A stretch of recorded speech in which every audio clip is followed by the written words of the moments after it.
Ngayon po mga kapatid ay ating pong tutunghayan ng isang pag-aaral na ito po yung huling aklat po sa bagong tipan na may handa po ninyong likod. Natapos na po natin itong 27 books.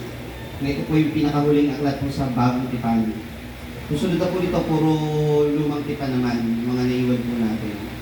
Sikapin po natin ngayong umaga mga kapatid na kung meron po kayong panlista, mailista po ninyo. At ang pag-aaral po ito mga kapatid, hindi po natin iisa-isahin lahat ng talata. Kundi, ang anin po natin is, karaniwan po kasi sa mga tao po ngayon, ito po yung ating pamagat. Ang karamihan po kasi sa mga tao ngayon, mananampalataya, pagka pinag-aaralan ng Apokalipsis o sinusubukang aralin ng Apokalipsis, lagi nakakatakot. Parang ang lalim. Ano po bang pakahulugan ninyo dun sa nasa isip nyo pag binanggit yung Apokalipsis? End of time? Ano pa? Paghukom? Ano pa? Sa likod po, pagdurusa. Sa likod po, ano yung naisip nyo pag sa Apokalipsis? Dilubyo. Parang, ano po agad parang ang bigat. Parang gano'n. Negative, no? Gano'n. Ang Apokalipsis, mga kapatid, hindi ko na po nilagay dyan galing po yun sa salitang Apokalipsis.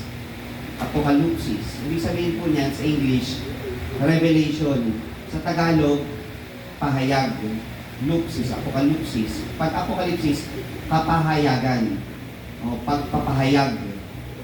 Sa totoo lang po mga kapatid, ang Apokalipsis ay hindi po ginawa o hindi sinulat upang maging lihim sa atin o maging mahirap intindihin. Isinulat talaga Apokalipsis dahil ang gusto ng Diyos may ipahayag sa atin. Kaya tingnan niyo yung English po niya, the revelation. It is meant to be revealed. It is meant na isinulat talaga siya para intindihin natin. Isinulat talaga siya para maunawaan natin. Hindi talaga para huwag na natin pag-aralan, masyadong malalim, hindi natin maintindihan. Pero ang talagang ang kahulugan ng Apokalipsis o ng The Revelation, may gustong i-reveal, may gustong ipahayag ang salita ng Diyos na gusto ng Diyos maunawaan natin. Sa haba po ng aklat na ito, may hirapan talaga po tayo na isa-isahing talata. Kaya po ang pag-aaral ko mga kapatid ay naka-disenyo yung pagkakagawa po ng outline upang kung gusto nyong aralin ito sa bahay, ay yun pala yun. Ganun yung magiging natin. Bakit hindi ko maintindihan nung una? Ngayon, pag inaral ko na siya at binasa, ay yun pala yun. Magaan na siya, magiging magaan. Meron pala siyang outline na sinusunod para mas madali mong maintindihan yung pagbasa ng buong aklat. Ito po ang tema po niyan, mga kapatid, ang Apokalipsis ni Jesucristo o ang pahayag ng Panginoong Jesucristo. Nakakita na po ba kayo mga kapatid bilang introduction nito nung mga ribbon cutting ng mga business? Ladies and gentlemen, are you building ribbon cutting o kaya yung monumento merong may telang puti? Diba? Tapos, are you building? Higitin yung telang puti. Tapos makikita nyo yung kabuo ng building. Ang ganda, diba ganon? Yung may pinapakilala, ganun po yung Apokalipsis. Pag binasa niyo siya ng buo, ang lumalabas po sa kabuuan nito, ipinapakilala ang Panginoong Jesucristo. Na dati, parang sabi doon sa ibang talata sa Bagong Tipan, malabo pa natin makikita, pero pagdating sa Apokalipsis, napakalinaw mo nang makikita kung ano o sino ang Panginoong Jesucristo. Meron itong, kumbaga sa pelikula, alam niyo yung trailer? May maganda pelikula. Pag napanood mo yung trailer, na isang minuto lang, pero hindi mo pa talaga nakita yung buong movie, pero mapapawaw ka na kasi yun yung movie. Ang po nito, mga kapatid, ang trailer nito ay nasa Mateo 17. Nung ang Panginoong Jesucristo ay nagbagong anyo sa harap ni Pedro, ni Juan at ni Santiago. Sa isang Biyernes, yun po itatalakayin natin, yung Mateo 17, na ang Panginoong Jesus nagbago ng anyo. Pero ang nakita nila, parang trailer lang o yung pasimulang itong magiging itsura pagdating sa Apokalipsis. Pangalawa, naalala niyo binanggit ko pag kami binabasa tayong nag-aaralan tayong aklat kagaya ng Kolosas, Maintindihan ng Colossus pag binasa mo yung aklat ng gawa. Matatandaan niyo po yun? Pag binasa niyo yung Galatia, Efeso, Filipos, pag binasa niyo yung gawa, doon mo maintindihan yung buong storya. Yung gawa naman, maintindihan mo yung buong storya ng gawa pag binasa mo naman yung Mateo, Marcos, Lucas at Juan. Doon naman kasi nakatuloy yun. Ang Apokalipsis, karamihan po ng nakasulat dito ay nakasulat naman sa Lumang Tipan. Nakasulat po yan sa Daniel, sa Ezekiel, sa Isaias, at ibang parte po ng Lumang Tipan pa, at ibang pang parte ng Mateo, katulad ng Mateo 24. Ibang parte po niya nakasulat sa Thessalonica, na sinulat naman ni Pablo. Ito po mga kapatid ay pinaka-pinali ng salita ng Diyos na may kinalaman sa kung anong gusto niyang ipahayag sa tao. After po nito, sabi po doon sa Judas 1:3, ang sabi po doon, mga minamahal, samantalang ako'y totoong nagsisikap ng pagsulat sa inyo tungkol sa kaligtasan nating lahat, ay napilitan akong sumulat sa inyo na inaaralan kayong makipagbakang masikap dahil sa pananampalataya na ibinigay na minsan at magpakailanman sa mga banal. Ibig sabihin, yung Apokalipsis, after niyan, wala nang susunod. Binigay na, yung pananampalataya, yung ating paninindigan, ay minsan lang binigay. Wala nang kasunod yun. Kasi yung ibang mga pananampalataya, hindi pa yan ang huling aklat. May Book of Mormons pa. May Book of ganito pa. Sa mga Muslim, ang Biblia, unang version, at ang Quran ay ang updated version. Ito na ang susundin natin. So may kasunod pa para sa kanila. Pero sinasabi ni Judas sa 1:3, minsan lang binigay yung pananampalatayang ating kinikilala. Isang beses lang po yun. Tapos na. Ito na yung huling aklat. At pagkatapos po ng Apokalipsis, mababasa nyo sa likod sa pinakahuling mga talataan po niyan, babasahin lang natin saglit bilang introduction. Sa 22, 17, 18. Aking sinasaksihan ng bawat taong nakikinig sa mga salita ng hula ng aklat na ito. Kung sino man ay magdagdag sa mga ito, ay dadagdagan siya ng Diyos ng mga salot na nakasulat sa aklat na ito. At kung sino man ay mag-alis ng salita ng mga aklat ng hulang ito, ay aalisin ng Diyos ang kanyang bahagi sa punong kahoy ng buhay at sa bayang banal na nakasulat sa aklat na ito. So wala nang madadagdag. Ito na talaga po yun. Ito na yung pinakahuli. So dito po mga kapatid, sa pag-aaralan natin dito sa Apokalipsis, may kita natin na ang pahayag o kapahayagan ng Panginoon Kristo ay dito na ipinali. At pag hindi mo pa naunawaan kung sino siya rito, sasabihin kanya na dito sa 21:8 ng Apokalipsis, ngunit sa mga duwag at sa mga hindi mananampalataya. Kasi hindi mo pa rin sinampalatayanan kung sino ang Panginoong Kristo eh. Babasahin natin saglit. 21:8 ng Apokalipsis. Ang sabi po dito, ngunit sa mga duwag at sa mga hindi mananampalataya at sa mga kasuklam-suklam at sa mga mamamatay tao at sa mga mapakiapid at sa mga manggagaway at sa mga mapagsamba sa Diyos-Diyosan at sa lahat ng mga sinungaling ang kanilang bahagi sa dagatang nagniningas sa apoy at asupre na siyang ikalawang kamatayan. So ang Apokalipsis ay pinapakilala na kung sino ang Panginoong Kristo. Titibay na mga kapatid ang inyong paniniwala at ang ating paniniwala na ang Panginoong Diyos ay nag-iisa lang sa magitan po ng aklat na ito. Pinakamatibay po ng mga talataan sa Biblia upang ipakilala ang kadyusan ng ating Panginoong Kristo bilang nag-iisang Diyos ay sa Apokalipsis. Kung sa ibang mga aklat nagkakaroon pa ng confusion yung tao, bakit dito tumatawag pa siya ng Ama? Yung Ama, ito kinalulugdan kong anak. Bakit may mga ganun pa? Pagdating sa Apokalipsis, tinapos na lahat po ng mga ganung mga kaunawaan ng tao na may ganun pang sistema. Dahil may proseso kasi na ginawa ang Panginoon. Pagdating sa Apokalipsis, ipinapakilala na niya ang kanyang sarili sa magitan ng anghel at yung anghel ang nagsabi kay Juan na isulat mo, ipakilala mo na kung sino ang Panginoong Kristo. Ito po ang nilalaman ng buong aklat ng Apokalipsis. The revelation of Jesus Christ. Yan po yung introduction ng aklat ng pahayag. Simulan na po natin mga kapatid kasi mahaba po ito eh. Kaya, handa na po ba kayo? Yan, sana po lista po natin mga kapatid. Sa unang, mga kapatid, talata, binasa natin yung 1:1, pero ito pa po yung isang paksang batayan po ng aklat na ito sa 1:19. Isulat mo nga ang mga bagay na nakita mo. Ang kinakausap po ay si Juan, apostol. At ang mga bagay na ngayon, at ang mga bagay na mangyayari sa darating. Noon po mga kapatid, pag gumagawa po ako ng isang pag-aaral tungkol sa isang aklat, gumagawa tayo di ba ng outline para mas madali nating maintindihan yung aklat. Minsan, 4 na parte ng outline. Ang kagandahan ng Apocalypse, sa mismong talataanan niya, nakasulat na yung outline. So, hindi na mahirap para magawa po ng outline dahil ito na po yung outline ng buong aklat. Isulat mo nga mga bagay na nakita mo, ang mga bagay na ngayon, at ang mga bagay na mangyayari sa darating. Yan po yung outline ng Apocalypse. Ang Apocalypse po mga kapatid ay tinatawag na Apocalypse o Aklat ng Pahayag. Sinulat ni Apostol Juan bilang ng Kapitulo 22, bilang ng talata 404. Tema ng aklat, ang kapahayagan ni Jesucristo bilang Diyos. Bilang dakilang Diyos at tagapagligtas. O nag-iisang Diyos, nag-iisang dakilang Diyos at tagapagligtas. Yan, ang Panginoong Jesucristo. Ang mga susing talata po nito, maganda po yung sulat nito kasi hindi ko na po itinipe yung iba. Apocalypse 1:1, binasa natin.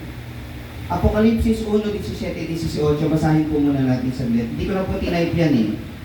Pero babasahin na lang po natin, 17-18. At nang siya'y aking makita, ay nasuba-suba kong waring patay sa kanyang paanan. Si Juan po yun. At ipinatong niya sa akin ang kanyang kanang kamay, na nagsasabi, huwag kang matakot, ako'y una at ang huli. Panginoon po yan, Panginoong Jesus. At ang nabubuhay at ako'y namatay. At narito, ako'y nabubuhay magpakailanman. At nasa akin ang mga susi ng kamatayan at ng Hades. So, Panginoong Jesus nagpapakilala sa 1:17 na siya, sabi, ako ang una at ang huli. Kung tao po yan, paano nangyari siya yung una at yung huli? At ang nabubuhay, at ako'y namatay. Paano po namatay ang Panginoong Jesucristo? Sa krus. At narito ako'y nabubuhay magpakailanman. Diba? 4:1-11. Ito po yung, mamaya babasahin natin, nakasulat naman po yan. Nangyari po dyan na si Juan, nakita niya yung vision na ibinigay sa kanya ng Panginoong Diyos, nakita niya yung itsura ng langit, nandun siya, tapos may isang trono, may hukuman. Sa gitna ng hukuman, may nakaupo at meron nakapalibot na 24 na matatanda. May 4 na anghel, 24 na matatanda, 4 na anghel, at yung 4 na anghel na may 6 na pakpak, may mata sa palibot, lahat silang 4 nag-aawitan, nagpupuri para doon sa nag-iisang nakaupo. At ang sabi ng 4 na anghel, at ang 4 nilang nabuhay, 4:8, na may 6 na pakpak, ang bawat isa sa kanila na puno ng mata ang palibot at sa loob. At sila'y walang pahinga araw at gabi na nagsasabi, banal, banal, banal, ang Panginoong Diyos ang makapangyarihan sa lahat na nabuhay, nabubuhay at siyang darating. So talagang tama yung paniniwala natin eh. Sino ba yung nabuhay, nabubuhay at siyang darating? Ang Panginoong Jesucristo. Pero ang karaniwan, di ko na itutuloy. Basahin natin yung 9 hanggang 11. At pagka ang mga nilalang na buhay ay nagpupuri at nagpaparangal at nagpapasalamat sa nakaupo, hindi sa mga nakaupo, kundi sa nakaupo sa luklukan, at magsisamba doon sa nabubuhay magpakailanman, at ilalagay ang kanyang putong sa harapan ng luklukan na nagsasabi, sabi ng 4 na nilalang na buhay, marapat ka o Panginoon at Diyos namin, na tumanggap ng kaluwalhatian at ng kapurihan at ng kapangyarihan sapagkat nilikha mo ang lahat ng mga bagay at dahil sa iyong kalooban ay nagsilitaw at nangalikha. So yung pinupuri nila, siya yung creator. So yung creator na yun yung pinupuri magpakailanman na lumalang ng lahat ng mga bagay. Sino yun? Ang Panginoong Jesucristo. So hindi talaga tayo namamali sa paniniwala mga kapatid na ang Panginoong Jesucristo siya yung dakilang Diyos na lumalang. 4:11. Pagdating sa 21, talatang 6 at 7, sa pasimula pa lang naman po ito mga kapatid. 21, 6 at 7. Ang sabi po, at sinabi niya sa akin, nagawa na. Ako ang Alpha at ang Omega, ang pasimula at ang wakas. Ang nauuhaw ay aking painuming walang bayad sa bukal ng tubig ng buhay. Ang magtagumpay ay magmamana ng mga bagay na ito at ako'y magiging Diyos niya at siya'y magiging anak ko. Sabi ni Jesus, ang magtagumpay, pagdating doon sa huli, ako'y magiging Diyos niya at siya'y magiging anak ko. Hindi magiging anak namin. Kita niyo po? Talagang pinafinalize na niya na kung sino magtagumpay, sabi niya, ang una, ako ang Alpha at ang Omega. Ano sabihin ng Alpha at Omega? Pasimula at ang wakas. So, yun po yung balangkas. At ang outline makikita po sa Apocalypse 1:19.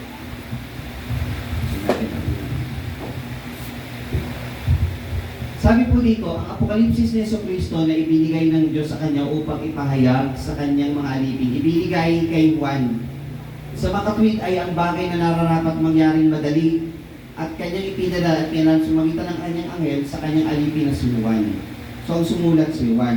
Si Juan po ay nasa pulo ng Patmos nung sinulat niya ito. Kasi inuusig na iglesia, siya na lang yung natitirang apostol na nabubuhay nun. Pinatapon na siya dun sa pulo ng Patmos. May mapa naman po yan, nakahiwalay talaga yung pulo na yun. Tapos doon niya isinulat yan nung naparating sa kanya ng Panginoon yung vision.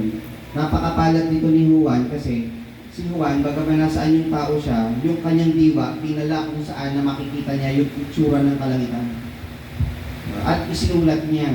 Meron lang siyang hindi isinulat yung nasa Kapitulo 10 dahil sinabihan siya ng anghel, huwag mo nang isulat. Ang sabi dun sa 10, yung nakita mo, huwag mo nang isulat. Ganito na lang, bibigyan kita ng papel para maniwala ka na totoo yung sinasabi ko sa'yo. Itong papel na ito, hawakan mo. Kainin mo. Maliit na papel po yun. Ang lasa niyan, parang pulot. At pag nasa tiyan mo na, mahapi na, mapait sa sikmura. Kinain ni Juan. Oo nga, parang pulot. Tapos mahapi sa sikmura. Naniniwala siya na talagang galing sa Diyos yun. Pero hindi niya nasimulat yung iba pang nakita niya doon sa Kapitulo 10. Napakaiksi lang ng Kapitulo na yun, pero ang pinapakita po doon, patotoo ni Juan. Sabi po doon sa Apokalipsis 1:3 na lagi po natin nababasa, mapalad ang bumabasa at ang nangakikinig ng mga salita ng hula at tumutupad ang mga bagay na nasusulat doon sapagkat ang panahon malapit na. Yung mapalad ang bumabasa ay mapalad. Sa English niyan, oh happy. Sabihin, masaya. Bakit bro? Parang pag binabasa ko yung Phoenix Star, hindi naman masaya, parang ano yun? Parang pagdurusa yata yung mangyayari, kahigpitan. Bakit paano magiging mapalad? Kasi sabi po doon, ang bumabasa, basahin mo kasi ng buo hanggang dulo yung Apokalipsis. Kasi pag binasa mo yung kapiraso lang na nasa gitnang kapitulo, hindi ka nga masisihan, yun lang makikita mo eh. Pero pag binasa mo ng buo, ang makikita mo sa ending, pagtatagumpay, masisiyahan ka talaga, magiging mapalad ka kasi ma-enhance yung pananampalataya mo at titibay dahil sasabihin mo, sa dulo pala, may pagtatagumpay na gagawin ng Panginoon o nagtagumpay na ang Panginoon. Meron akong narinig na mga kapatid, na in-interview yung foreigner na pastor. Kung kilala niyo si Billy Graham, may balita siguro kilala niyo si Billy Graham. Tinanong siya ng isang presidente ng Amerika, Billy Graham, are you a pessimist or are you an optimist? Ano yung sabihin ng pessimist? Negative thinker. Pag sinabing optimist, positive thinker. Sabi ni Billy Graham, I am an optimist. Ganun siya magsalita. Why? Because I have read the Bible and we won. Ganun. Bakit positive thinker daw siya? Kasi ang dulo, ang finish line, pagtatagumpay. Ang aklat na ito, mga kapatid, pag binasa nyo, lalo nyo magdidiin sa puso at isip nyo itong salita na ito, mapalad ang bumabasa. Marami rin tayong pastor na nagsalita. Sabi pa, ng mga pastor natin dito, na binabasa rin sa Biblia, ang sabi, ang pagtitiis na ating dinadama sa panahon ngayon ay hindi maikukumpara sa gantimpalang ibibigay ng Panginoon. Totoo po ba yung mga kapatid? Totoo po yun kasi mamaya makikita nyo po sa dulo ng pag-aaral na ito kung ano-ano po yun. Ito, nabasa natin kanina. buod. Isa-isahin po natin ito. Isulat mo ang mga bagay na nakita mo at ang mga bagay na ngayon at ang mga bagay na mangyayari sa darating.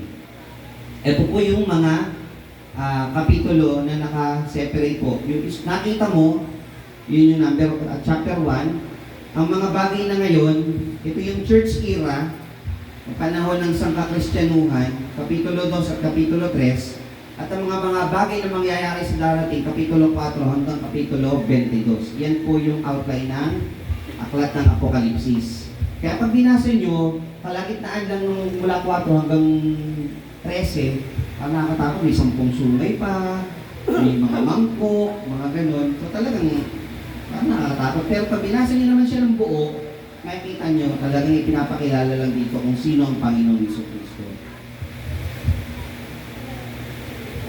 Ito yung mga kapatid. Ito yung sinasabi ko kanina. Wala kasi akong ribbon eh. Wala kasi akong magamit na example eh. Brothers and sisters, I present to you Jesus Christ. Ganyan po yung aklat ng pahayag ko. Jesus Christ is the same yesterday and today and forever. Ayon po sa Hebreo 13:8.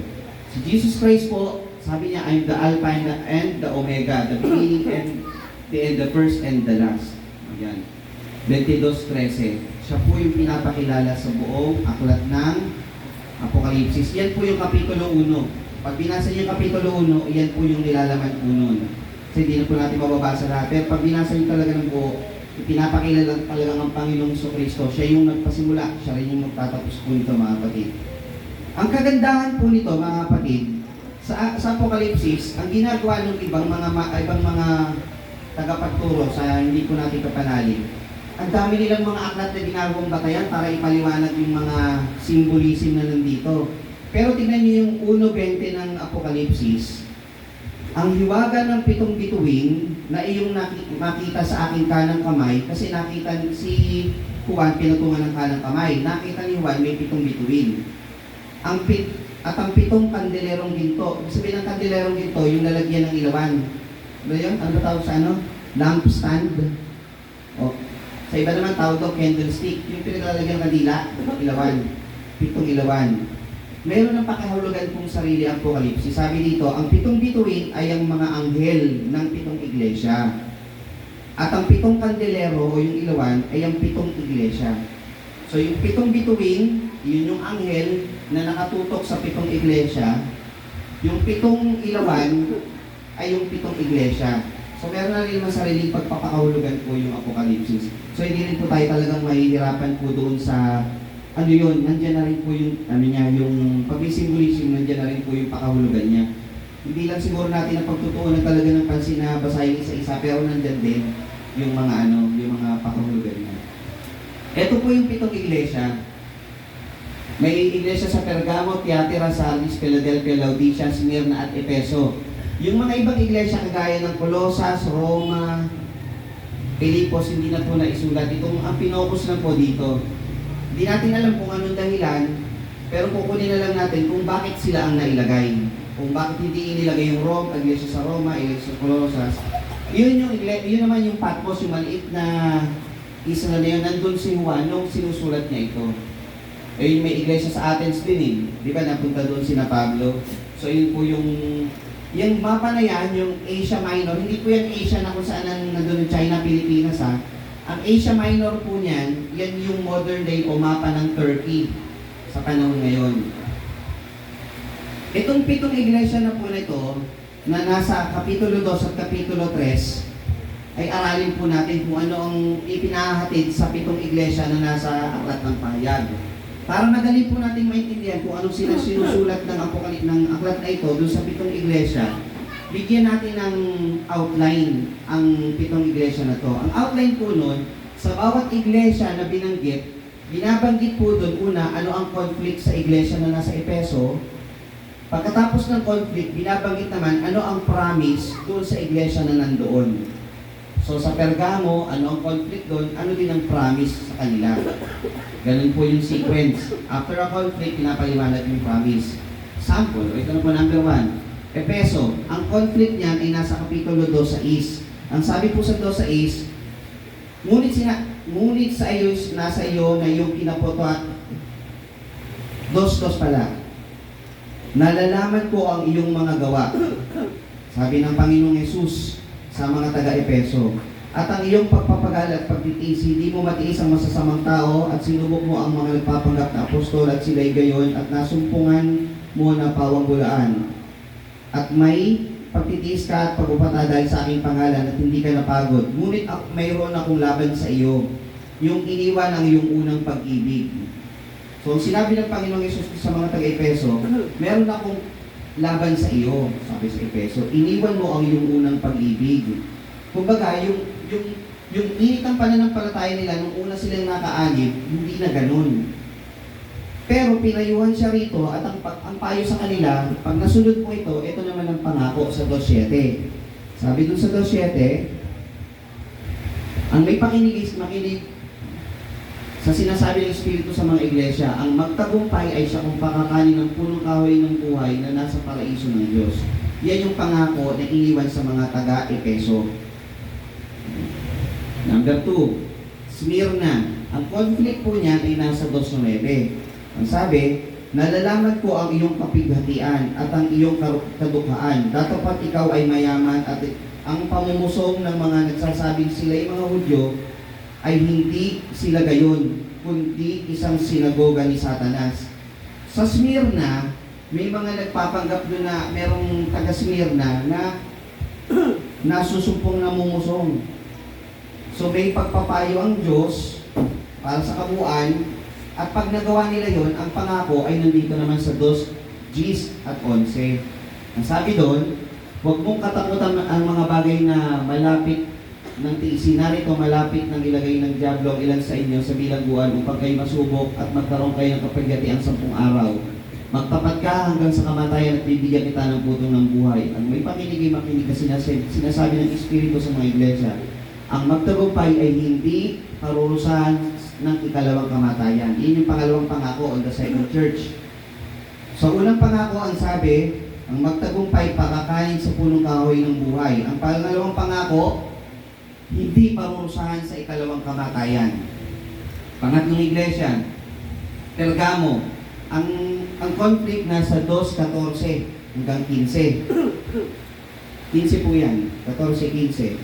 Tatapwat mayroon akong ilang bagay na laban sa iyo, sapagkat meron ka diyang ilan na naghahawak ng aral ni Balaam, na siyang nagturo kay Balak, na naglagay ng kapisuran sa harap ng mga anak ni Israel upang magsikay ng mga bagay na inihain sa mga Diyos-Diyosan at makiapid. Gayon din naman na mayroon kang ilan na nangahawak ng aral ng Nicolaita. So, yung mga taga-Pergamo, may ilan daw sa kanila na may aral pa ni Balaam. Pinayuhan sila, at after silang pinayuhan, binigyan sila ng payo, 2:17. Mali po ako una doon sa pagkaintindi ko rito. Nung binasa ko sa English, yung mana pala na natatago, ang magtagumpay, bibigyan ko ng mana na natatago. Yung mana pala na yan, hindi pala inheritance.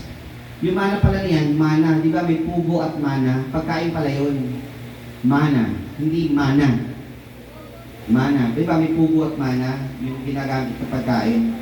Bibigyan ko ng pagkain na tatago, yung mana na yun. At siya bibigyan ko ng isang batong puti at sa bato ay nakasulatan sa bagong pangalan na wala nakakalang kundi o tumatanggap. Yan yung isa pang pangako ng Panginoon sa isang iglesia. Sa pang-apat, iglesia sa Tiatira. Ano yung conflict doon sa 2:20 hanggang 23? Datapwat mayroon akong laban sa iyo na pinahintulutan mo ang babaeng si Jezebel na magpanggap na propetisa. At siya magturo na humihikayat ng mga lingkod upang makiapid at kumain ng mga bagay na inihain sa Diyos-Diyosan. Yan. So meron din sa Tiatira ng mga kapatid na gumagawa ng masama. Pinayuhan sila ng Panginoon at pag nagawa nila ito naman yung pangako sa 2:26. At ang magtagumpay at tumupad ng aking mga gawa hanggang sa katapusan ay bibigyan ko ng kapamahalaan sa mga bansa. So nakikita niyo yung sequence ng Kapitulo 2 at Kapitulo 3. Yan po yung sequence pag binasa niyo yan. So madali niyo na maintindihan. Sa Sardis, meron din pong conflict at meron ding revelation o yung promise. Revelation 3:5. Ang promise doon, ay darangtang gayon ng mga puting damit. Hindi ko papawin sa anong paraan ang kanilang pangalan sa aklat ng buhay at ipahayag ko ang kanilang pangalan sa harapan ng aking Ama at sa harapan ng kanyang mga anghel. Sa iglesia sa Philadelphia, iyon po yung conflict sa 3:9, hindi na natin basahin. Kunin natin yung promise. Pag nagawa nila yung ipinayo ng Diyos, ano ang pangako? Ang magtagumpay ay gagawin kong haligi sa templo ng aking Diyos. At siya hindi lalabas pa doon at susulat ko ang pangalan ng aking Diyos at ang pangalan ng bayan ng aking Diyos at bagong Jerusalem na nananabuhat sa langit mula sa aking Diyos at aking sariling bagong pangalan. Yan. Sa pang-iglesia, yung pang-pito, Laodicea. 3:15-17, yung conflict at ang pangako, 3:21. Ang magtagumpay ay aking pagkakalooban kung upong kasama ko sa aking luklukan. Gaya ko naman na nagtagumpay kung upong kasama ng aking Ama sa kanyang luklukan. Sa 2:3 kasi, mga kapatid, sa church era o sa panahon natin ngayon, bakit ganun? Kala ko ba si Jesus magiging isa na yung pagpapakilala dyan? Yung 2:3 kasi, ito hanggang sa panahon ngayon tagos yun eh.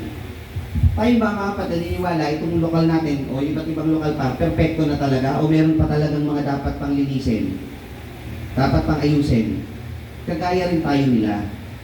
Na hanggang sa ngayon, dahil sa pag-aaral natin sa mensahe, patuloy tayo sinasabihan ng Diyos at pinapayuhan. Mga kapatid, gawin natin ito, magtumibay tayo sa pananampalataya, magmalinis tayo ng puso at budhi. Ano pa mang pinapayo sa atin? Magpakumbaba. Pag nagawa natin ito, magtatagumpay tayo. Tama po ba? Yun yung inaaral lagi sa atin. Kahit sa 7 iglesia, ganun din po yung inaaral. At kahit sa panahon ngayon, nababasa naman talaga natin na parang nagdadalawa. Kasi nasa church era pa tayo eh. Nandito pa yung banal na kasulatan na nagpapakilala pa siya bilang anak. Pero sa ating mananampalataya, alam na natin talaga kasi, nabasa natin kasi yung mga iba pang talata, nagpapakilala siya yung nag-iisang Diyos. So yan yung pinapakilala po sa Kapitulo 2 at Kapitulo 3. Pagdating sa Kapitulo 4 hanggang Kapitulo 5, ito na mga kapatid yung pagkakasunod-sunod naman ng mga mangyayari sa darating. So yung unang Kapitulo 1, ipinakilala ang Panginoong Jesucristo na dapat mong sampalatayanan. 2 at 3, ipinakita yung sitwasyon natin sa iglesia. Na tayo, meron din tayong mga kakulangan, may mga pagkakamali, kagaya nila, na dapat nating ayusin, linisin, at sumunod sa inuutos ng Diyos upang ang pangako ng Diyos na magtagumpay tayo ay ating makamit. 2:3. Kapitulo 4 hanggang Kapitulo 5, ito naman po yung nilalaman. Sa 4:1 hanggang 3, pinapakita yung luklukan ng Diyos. Future na to eh. 4 hanggang 5, yung 24 na matatanda. 4:6 hanggang 11, yung 4 na nilalang na buhay at ang revelation o pinapakilala na kung sino yung nakaupo. Tapos, yung nakaupo, mayroon siyang hawak sa 5:1. Bigyan po natin kayo ng konting mga kapatid, ng konting, di naman po problema, palaisipan. Sabi, at nakita ko sa kanang kamay sa 5:1, sundan po ninyo. At nakita ko sa kanang kamay niya nakaupo sa luklukan ng isang aklat na may sulat sa loob at sa labas, na tinatakang mahigpit ng 7 tatak. So yung nakaupo daw doon sa luklukan, sino po yun? Ang Panginoong Hesus. Ay may hawak na scroll o kasulatan na may tatak sa loob at sa labas, na may 7 tatak o 7 seals. At nakita ko ang isang malakas na anghel na nagtanyag ng malakas na tinig. Sinong karapat-dapat magbukas ng aklat at magtanggal ng mga tatak nito? At sino man sa langit, sa ibabaw ng lupa, o sa ilalim ng lupa ay hindi makapagbukas ng aklat o makatingin man. Wala daw makapagbukas. At ako'y umiyak na mainam, sapagkat hindi nakasupo ng sino mang marapat magbukas ng aklat o makatingin man. Wala silang makita makapagbukas. At sinabi sa akin ng isa sa matatanda, huwag kang umiyak, narito ang leon sa angkan ni Huda, ang ugat ni David ay nagtagumpay upang magbukas ng aklat ng 7 tatak na ito. Bro, bakit ganun? Akala ko ba, iisa yung ama at anak? Bakit ngayon, may nakaupo at merong mula sa angkan ni David, di ba yung sa angkan ni David na yun, sa ugat ni David, di ba ang Panginoong Hesus yun? At nakita ko, sa gitna ng luklukan ng 4 na nilang na buhay, at sa gitna ng matatanda, ang isang kordero na nakatayo na wari pinatay. na may 7 sungay, 7 mata, na siyang 7 espiritu ng Diyos na sinugo sa buong lupa. At siya'y lumapit, talatang 7, at kinuha ang aklat sa kanang kamay niyaong nakaupo sa luklukan. O ilan? Sabi niya, ilan? May nakaupo, may lumapit. Ilan? Gaganon pa. O paano yun? Ito po mga kapatid is yung vision na ibinigay kay Juan upang makita yung proseso na ginawa ng Panginoong Jesucristo. Pansinin niyo po ang susi dyan sa 3. Sino man sa langit o sa ibabaw man ng lupa o sa ilalim ng lupa ay hindi makapagbukas ng aklat o makatingin man. O saan galing yun? Di walang paggagalingan yun. Pinapakita kasi ito is the vision. Kaya tinalakay ko sa inyo mga kapatid, yung aklat ni Ruth, ng mga nakakarang buwan, natatandaan niyo po ba, na si Ruth ay nakapag-asawa si Boaz o si Buz, B-O-O-Z, natatandaan niyo po. Si Boaz o si Ruth, meron siyang lupa na kailangang tubusin. At meron pong 3 katangian para na ito po ay maging qualify kung sinong dapat tumubos ng lupa. Ang qualification na dapat tumubos ng lupa ni Ruth, kailangan siya ay kamag-anak na malapit. Pangalawa, meron siyang kakayanan. At ang pangatlong katangian, para matubos niya yung lupa ni Ruth, ay willing o gusto rin niya, hindi siya napipilitan. Yung aklat ni Ruth na yun, ipinapakita na si Boaz, kamag-anak ni Ruth, number 1. Pangalawa, willing siya, pinakasalan pa nga niya si Ruth, di ba? Pangatlo, may kakayanan siya, kaya niyang bilihin. Ang Panginoong Hesus, tayo kasi, sa Panginoong Hesus, siya yung nag-redempt ng ating, tumubos sa ating mga kasalanan. Paano siya naging kamag-anak natin o naging malapit sa atin? Bilang Diyos nagkatawang tao, nakitulad sa atin, number 1, naging related. Nakitulad sa mga tao, kaisa natin bilang tao siya. Willing, ibig sabihin, di ba, pusang loob niyang ibinigay ang kanyang sarili upang tubusin ang ating kasalanan. At meron siyang kakayanan. Anong kanyang pinambili? Yung kanyang dugo. Pinapakita rito na ito yung pagka-Diyos ng Panginoon, na yung pagkatao ng Panginoong Jesucristo ay ginamit niya upang kuhanin at tubusin tayo sa ating mga kasalanan. Hindi para ipakita ng dalawa sila, kundi ipakita yung proseso na ginawa ng Diyos yun. Na siya ay nakibilang sa ugat ni David upang lumapit o maipakita yung pagkuha niya o yung pagtatagumpay niya upang tubusin yung, parang ano ito deed of sale kasi itong yung aklat Parang this is the greatest greatest reality transaction in the race of in the human race talaga. Kasi di ba pag nakakapag-close ka ng deal sa kliyente mo, pirmahan kayo, kukunin mo na yung titulo, parang real estate. Ito, ang Panginoong Jesucristo, kinuha na niya. Pinapakita na nagtagumpay ang Panginoon at umupo na siya doon. Kaya pag binasa mo ng tuloy-tuloy, siya lang din yung nakaupo dito sa trono na ito. Si Kristo ang Diyos sa angkan ni Huda at ang kordero na pinatay, siya po yun. Pagdating sa 6, 5:11-12, at nakita ko at narinig ang tinig ng maraming anghel sa palibot ng luklukan at ng mga nilalang na buhay at ng matatanda at ang mga bilang niya ay 10,000, tig sa 10,000 at 1,000 na nagsasabi ng malakas sa tinig, karapat dapat ang kordero na pinatay upang tumanggap ng kapangyarihan at kayamanan at karunungan, kalakasan, kapuran at kaluwalhatian at pagpapala. 14. At ang 4 nilalang na buhay ay nagsabi, siya nawa, ang matatanda ay nagpatira pa at nangagsisamba. Sinamba nila yun. Kung dalawa yun, hindi na sinamba yung, kung iba yung lumapit sa nakupo, pagbigyan muna natin Ang sinamba na nila, yung kumuha. Paano yung nakaupo? Kung dalawa yun. Pagkuha niya, siya na yung umupo doon. Pinapakita doon na yung proseso natapos na ng Panginoong Hesus. Umupo na siya doon sa trono at siya na yung sinamba.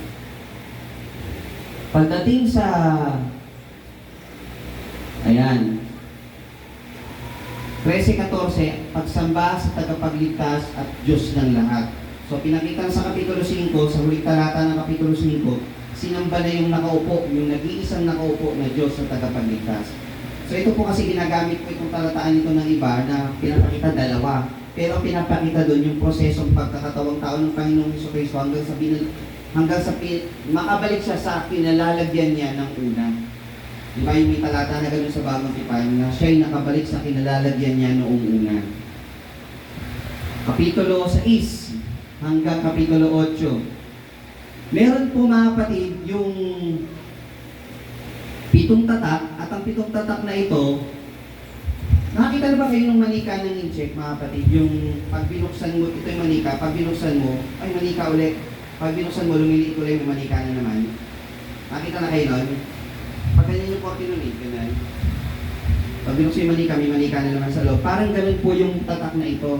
Pag binuksan yung unang tatak, nung binuksan yung unang tatak, ang nakita yung puting mga ngabayo. Ito yung 4 horsemen of the Apocalypse.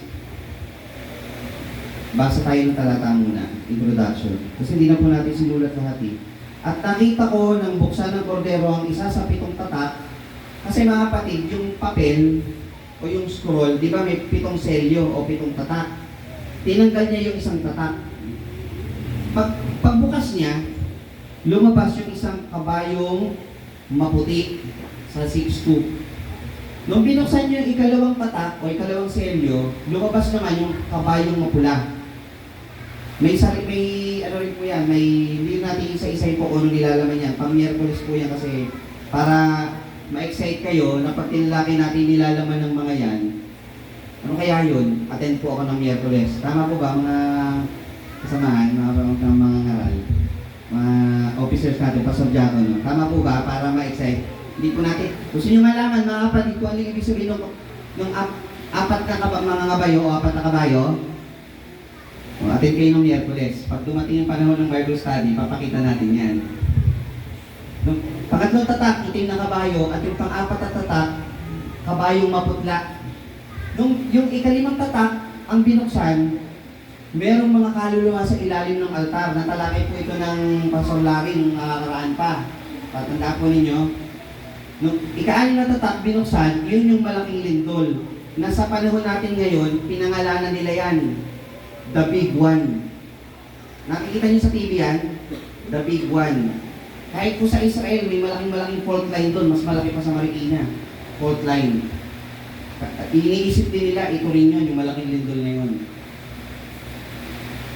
Yung ika-6 na tatak, marami pang nilalaman yun. Yung pagtatatak sa 144,000 at yung lubhang karamihang tao na mananampalataya din. Yung 144,000 galing po yan sa 12,000 each sa bawat angka ni Israel. 12,000 kay Ruben, 12,000 kay Levi, 12,000 kay Simeon. May isa po doon sa 12 angka ni Israel na hindi na isama dyan.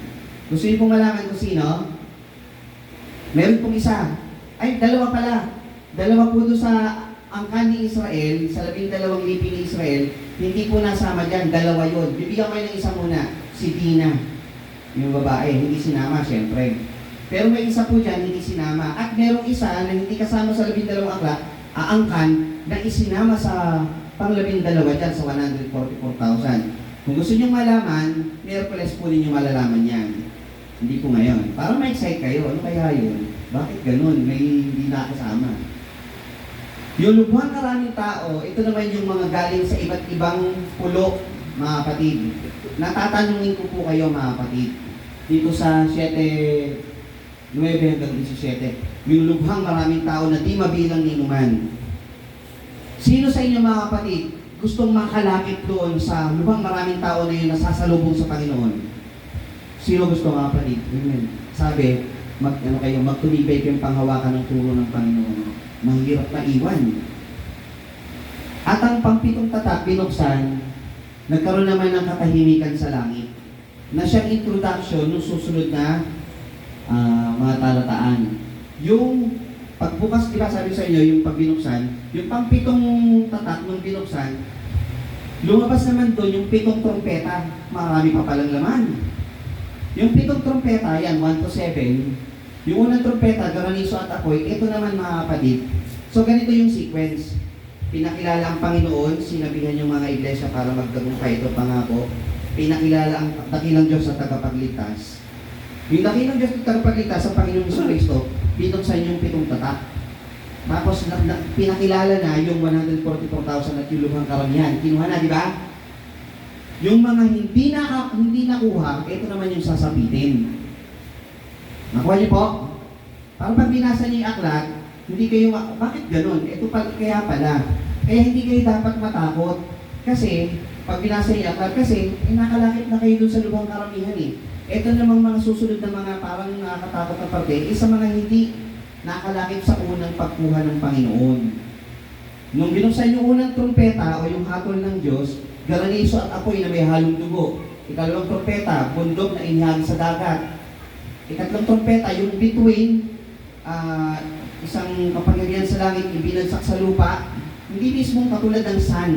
Ibig sabihin ng between, ang asteroid kasi tinatawag niyang between eh, mga meteor, gano'n.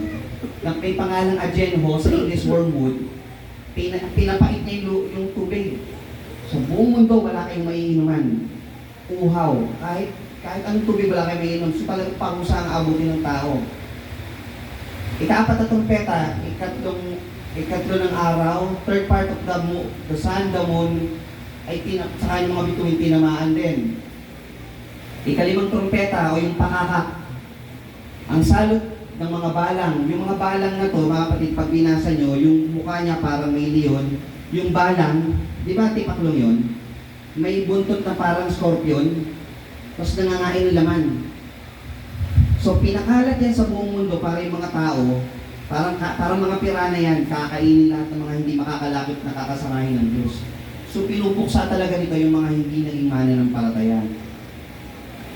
Paglaya ng 4 na anghel, yung 4 na anghel na to, pinatay naman yung kung ang total population ng Earth ay 100%, 1/3% of the world pinatay ng 4 na anghel naman na to. Tapos yung sa Kapitulo 10, yung isang ibang malakas na anghel na nagpakain kay Juan ng papel. Tapos sa 11, 1 hanggang 14, ipinakilala ng Diyos yung kanyang magiging saksi na magpapatotoo kung ano ginagawa niya. Hindi niya pinangalanan yung 2 saksi na ito na binanggit sa Jeremias, na itong 2 saksi na ito na ipinakilala rin sa Mateo 17. Sabi doon, yung 2 saksi na ito, ang katangian niya, una, hindi nakita yung kanilang bangkay.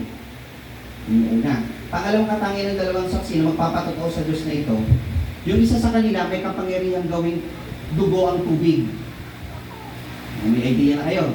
At yung isang saksi na ito, may kapangyarihang patigilin ng ulan at pag nanalangin ay paulanin ulit. Sino po yung 2 na yun? Si Moises at si Elias. Di ba si Moises pinagdugo ang tubig? Hindi pinangalanan pero si Moises hindi nakita yung bangkay niya. Si Elias naman, kinuha naman ng Diyos agad, hindi na nasumpungan ng kamatayan. So, malamang ito yung balak ng Diyos, dito sila ilalabas sa Kapitulo 11 hanggang 1 hanggang 14 na Apokalipsis. At pagkatapos ng mangyari sa ika-6 na trumpeta, nung ika-7 trumpeta na o pakakak na yung binuksan, paghuhukom at pinakita yung gantimpala na tatanungin. So, yung pag-divide ng mga kambing at ng mga tupa, ito gantimpala sa mga tupa, ito paghuhukom naman. Una, pinahirapan ka muna sa lupa na ito, pinakain ka sa mga balang, pinauhaw ka dahil wala kang maiinuman, naghagis ng apoy, granizo, bago ka padali sa impyerno, matindi aabutin. So gusto niyo ba yun, mga kapatid? Siyempre ayaw natin. So kailangan doon tayo ang natin yung gantimpala. 12 hanggang 14 naman ang kapitulo, pinakita naman dito mga kapatid yung babae at ang dragon. Ito naman yung mga maling pananampalataya, hindi natin babasahin yun. Yung 2 hayop, yung Antichrist at si Satanas, no? So pinakita dyan, saglit lang. Yung Antichrist mga kapatid, darating dyan pag binasa nyo, magpapanggap siya ang Panginoong Jesucristo. Kasi ang Panginoong Jesucristo, ano ba katangian? Namatay at nabuhay. Itong Antikristo, meron siyang sugat na wari pinatay. So ito, magpapanggap siya sa lahat ng mga tao sa buong mundo, meron siyang sugat na gumaling daw siya at nabuhay na maguli. So yung mga tao, sasambahin siya kasi pinahihirapan na yung mga tao, naghihintay na yung mga tao ng kaligtasan. So may nagpanggap na Antikristo na magpapakilala siya yun. Ganon. Antichrist. Lahat ng kabaligtaran ng Panginoon Hesus Kristo gagawin niya. Pero, ang pinapakita niya, panggagaya lang. Pero dadaling ka na sa ano. Hindi masama talaga itsura niya. Maganda po, parang anghel ng kaliwanagan yan eh. Magpapanggap talaga yan. Pero siya yung inutusan ng Diablo para lituhin ng mga tao. Pagdating sa 14, yung pag-aani sa lupa, ibig sabihin, pagkuha. Papakita naman yung proseso ng pag-ani sa mga mananampalataya. Kapitulo 15 hanggang 16, yung 7 mangkok naman na mangkok na ibinuhos, mga aabutin pa ng mga tao. Kung sa 7 patatak pinahirapan yung mga tao, sa 7 mangkok lalong pahihirapan pa yung mga tao. So ito yung nakasulat doon, pinaso ang mga tao sa apoy, kadiliman, ang ilog bukal ng tubig naging dugo ang dagat, wala kang mainuman, natuyo ang ilog Euphrates. May lindol na noon, may mas malaking lindol pa uling mangyayari. Siguro kung the big one yung isa, ito the bigger one. Mas malakas pa to, no? Kasi nakalagay, napakalaking lindol eh. Pag binasa niyo, mas malakas pa siya. Tapos sa 17, 1 hanggang 19, pinakita naman yung representasyon ng kalabang pananampalataya ng mga Kristiyano. Ang itinawag sa kanya Babylonia. Hindi natin babasahin ng buuan, pero pinapakita rito yung kung anong katangian nila at gano'n sila kakasuklam-suklam sa harapan ng Diyos. Inilarawan ng Babylonia, chapter 17, pagbagsak nun, pababagsakin ng Diyos yun, gano'n man sila kaorganisadong pananampalataya. Hindi natin alam kung ano yun, kung ito ba ay Katolisismo o Pamusliman, o Confucian o Budismo, hindi natin alam kung ano yun. Umaring lahat sila, diba? Pababagsakin yun. Yung pinakita sa chapter 17 hanggang chapter 19. Sabi kasi sa Biblia, anumang halamang hindi itaninim ng aking ama ay bubunutin. Ang ititira lang yung tunay na pananampalataya. So, sa akin, personally, paniniwala ko yun, yung Babylonia na yun. Yung lahat naman, pag hindi ka kasama sa iglesia ng Diyos eh, kasuklan-suklan na yun eh.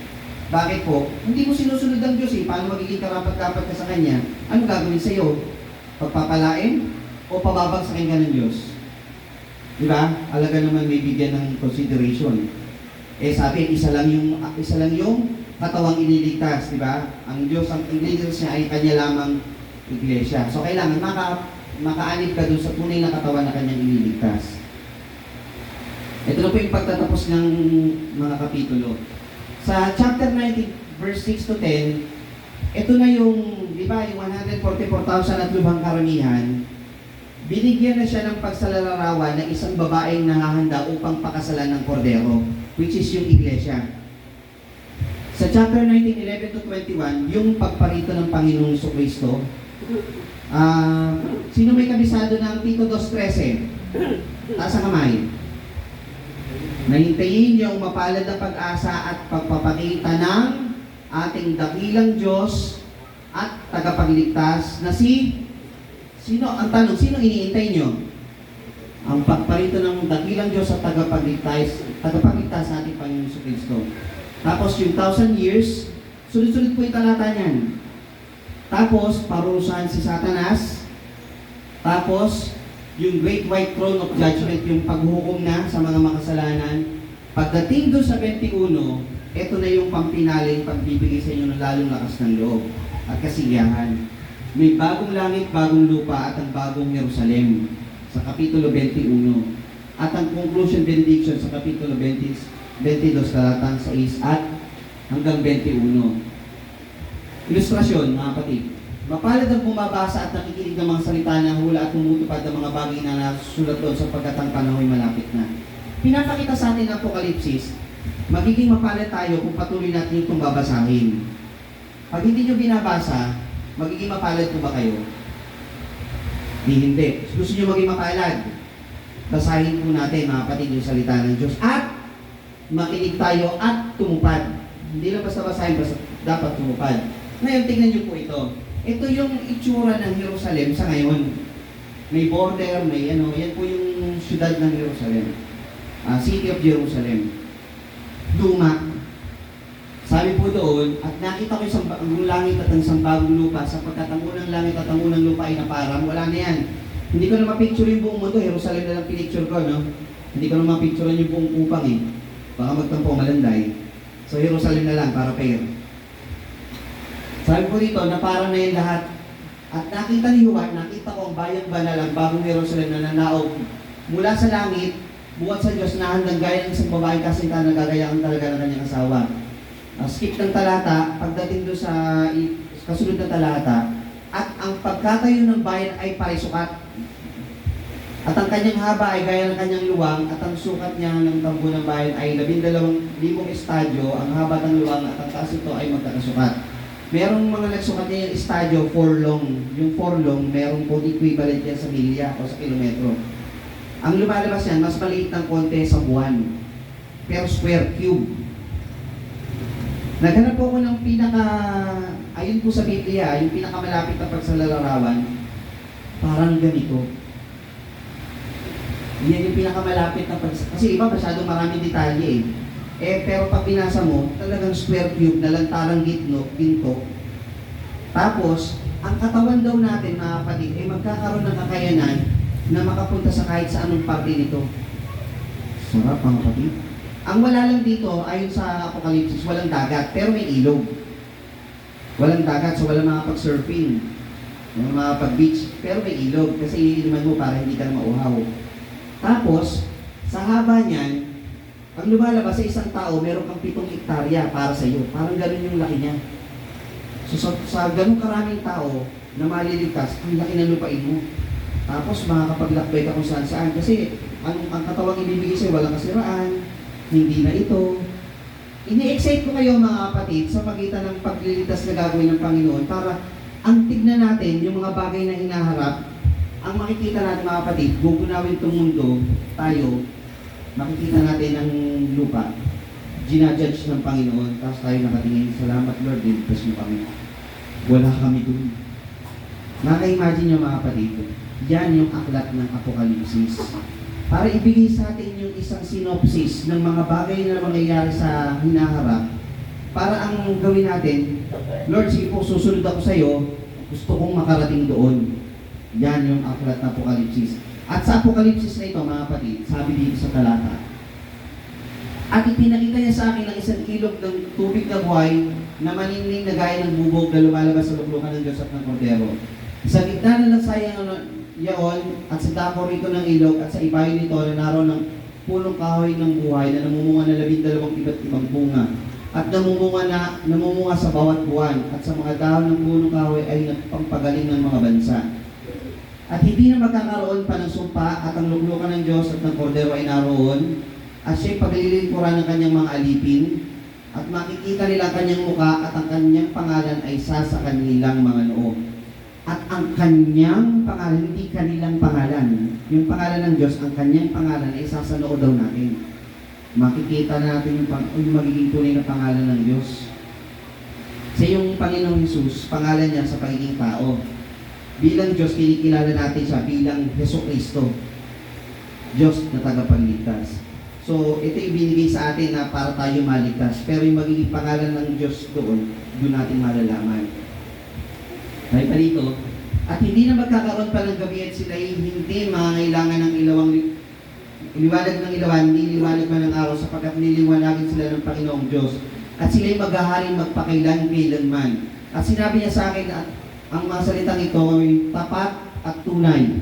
At ang Panginoon, ang Diyos ng mga espiritu ng mga propeta ay nagsugol ng kanyang anghel upang ipakita sa kanyang mga alipin ang mga bagay na kinakailangang mangyaring madali. At narito ako'y madaling pumapa rito, mapalad ang tumutupad ng mga salita ng hula ng aklat na ito. So ang bili ng Diyos, ang pinakawaling bili niya rito, ako'y madaling pumapa rito. Naniniwala po ba kayo malapit ng pagdating ng Panginoon?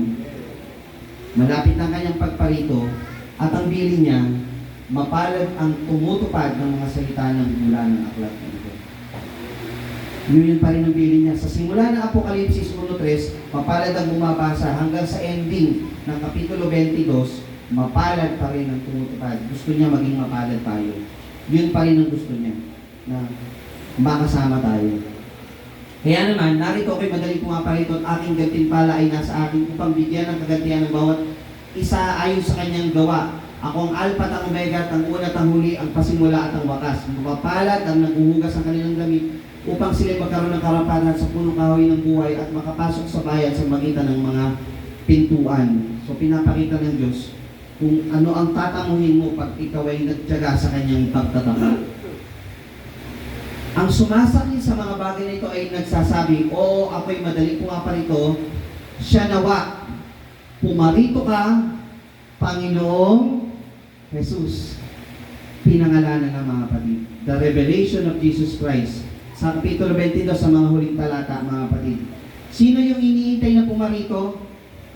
Hindi katulad sa ibang pananampalataya. Pumarito ka, Ama. Dito, pinangalanan na talaga siya. Siya nawa, pumarito ka, Panginoong Jesus. Diba? Siya na kasi yung mga kapatid, ang nag-iisang Diyos at tagapagligtas. Ang biyaya ng Panginoong Jesus ay mapasabanal nawa, siya nawa. Diba? Sa titibay yung pananampalataya mo na hindi tayo nalalayo sa tunay na pananampalataya at pagkakilala sa tunay na Diyos. Hindi dinadalawa, hindi minamarami, iisa lang talaga ang darating. Kaya ang aklat, ang kapahayagan ng ating Panginoong Jesucristo. The revelation of Jesus Christ, ang apokalipsis ng Panginoong Jesucristo. Kaya naman po mga kapatid, ito po ang pamagat ng ating pag-aaral sa umaga ito, ang apokalipsis ni Jesucristo mula po sa aklat ng apokalipsis. Maraming salamat po sa inyo lahat mga kapatid at pagpapala po sa ating lahat. At tuwing ng ating mahal na Panginoon tayo po isama-samang manikluhod at